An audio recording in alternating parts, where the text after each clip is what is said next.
New iPhones are coming, and here's basically all the news from this year about what to expect with the 2020 iPhones.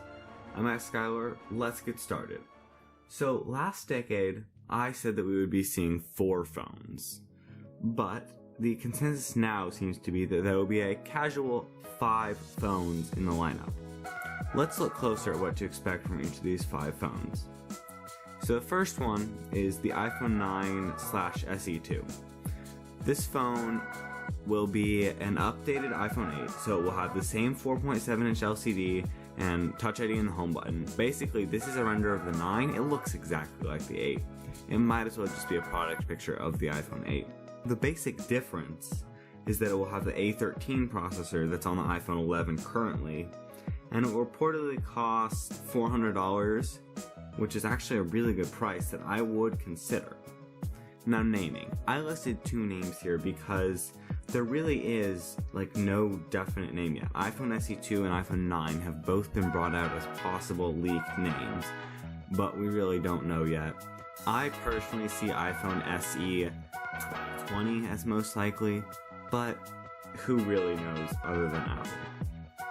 There is also a report that's saying it will go into production this month and also release in March next month. But I also saw another report saying that because of coronavirus in China, there have been production delays which could cause a later release or maybe just less products available at launch. We'll have to see with that one. The next device is the iPhone 12. So there are 2 here. The smaller one will be 5.4 inches, the smallest size in 2020, and the other one will be 6.1 inches, the middle size in 2020. They will have 2 cameras, and their pricing will be around $700 for this one and around $800 for this one. That right there is just my guess on the pricing, based on what the price of the iPhone 11 was, and based on the fact that they'll probably have an OLED now, and with Apple year to year, prices tend to rise. So this is basically what you can expect here, an updated iPhone 11. The iPhone 12 Pros will come in the same 6.1 inch as the 12, and the 6.7 inch. So these are the 2 largest sizes of the 2020 lineup. They will have 3 cameras, plus a new time of flight sensor. The time of flight sensor will also be on the back of the phone as a separate thing, and it will show how far away objects are using some sort of something to just see with the camera how far away an object is, like a definite, certain answer for that. And it can be used for better AR and photography, 2 things Apple has really heavily focused on. Pricing here is about $1,000 for the smaller one and $1,100 all US dollar for the larger one. This is the same as last year, and I don't think that pricing will change. Now, there are a few things that all of these phones will have. One of those things is a boxier iPhone 4 style design. Like, here we go, the iPhone 4. So a very boxy phone right here.